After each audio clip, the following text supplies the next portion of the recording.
Did Masai Ujiri make the biggest mistake in franchise history? Or was he playing chess while everyone else was playing checkers? We're talking about a front office decision that has Raptors Nation completely split down the middle, with passionate fans on Reddit throwing down essays about whether our championship core should have stayed together or been blown up even sooner. I'm about to dive deep into the most controversial debate that's been tearing apart our fan base for months: the systematic dismantling of Pascal Siakam, OG Anunoby, Fred VanVleet, and Norman Powell. The cosmic basketball forces delivered us the perfect storm of talent evaluation, salary cap mathematics, and championship window timing that created what I'm calling the Great Raptors Paradox. I'm about to reveal the shocking truth behind why these moves had to happen, and why the timing might have been more calculated than any of us realized. What's up, Raptors Nation? Quick Court coming in hot with another deep dive for all you basketball junkies out there. Hope you're all crushing it today, rocking that red and black. I'm ready to get your front office analysis fix. How exactly does a championship caliber core of players end up scattered across the league while fans are still debating whether we gave up too early or held on too long? Drop your hot takes down in the comments right now, because I've been studying the timeline and connecting dots that nobody is talking about yet. Seriously, stick around until the end, because I'm about to break down a development pattern that will absolutely blow your mind about how this rebuild strategy could transform our franchise's future. Let's start with the elephant in the room: the money. When you look at what Pascal, OG, Fred, and Norm are making on their current teams, we're talking about a combined salary that would have put us deep into luxury tax territory. We're looking at Pascal earning around 40 million, OG pulling in 36 million, Fred at 43 million, and Norm at 11 million. That's over $130 million for 4 players, and under the new CBA rules, that would have triggered the second apron restrictions that basically handcuff your ability to improve the roster. But here's where it gets interesting, and this is something most fans aren't considering. The Reddit discussion reveals something fascinating about how these players are thriving in their new environments. Pascal just dropped 40 points in the Eastern Conference Finals with Indiana. OG has become the perfect complementary piece for the Knicks. Fred is leading Houston's backcourt. Norm is thriving alongside Kawhi and Harden in LA. Notice the pattern here: every single one of these guys needed to be surrounded by different pieces to unlock their full potential. When they were all together in Toronto, they were essentially competing for the same role, that secondary star position. None of them were ready to be the undisputed #1 option that championship teams require. The math simply didn't work, with 4 guys who all needed 15 to 20 shots per game to be effective. What do you think about this timing debate? Was Masai too loyal to his guys, or did he actually play the long game perfectly? Let me know in the comments, because the fan base is literally split on this one. The COVID bubble exposed the fundamental flaw in this core. Pascal struggled with the defensive attention when he had to be the primary offensive focal point. The team went 27-45 in 2021, which showed that despite having incredible individual talent, they couldn't elevate each other to championship level. This wasn't about the players being bad. It was about roster construction and positional redundancy. Here's the part that's going to surprise you.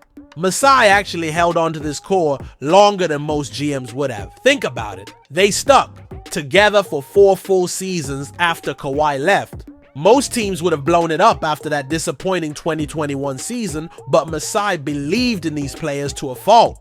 He saw their potential and wanted to give them every possible chance to prove they could win together. The media coverage issue is something that doesn't get talked about enough. Toronto players historically don't get the same hype as their American counterparts, which definitely hurt their trade value. When you're trying to move elite role players from a Canadian market, you're not getting the same return as you would for equivalent talents from marquee US markets. Before we continue, make sure you're subscribed to Quick Court for more deep dives like this. We're the only channel giving you this level of front office analysis. The development aspect is crucial here. Sometimes players need a change of scenery to reach their ceiling. Look at how these guys are performing now that they're in systems designed specifically around their strengths. Pascal has Halliburton setting him up. OG doesn't have to create his own shot in New York. Fred has complete control of Houston's offense. They're all in their optimal basketball environments for the first time since 2019, the salary cap structure. in the NBA essentially forces these kinds of decisions. You can't pay 4 secondary stars and still have enough flexibility to add the primary star who puts you over the top. Boston is facing the same dilemma right now with their championship core. It's not unique to Toronto, it's just the reality of modern NBA economics. What's your take on the Norm Powell trade specifically? A lot of fans think that was the domino that started everything falling apart. Drop your thoughts below. The Brandon Ingram connection is fascinating because it shows how the franchise vision has evolved. Getting a legitimate #1 scoring option was always the missing piece, and now we potentially have that guy coming to Toronto.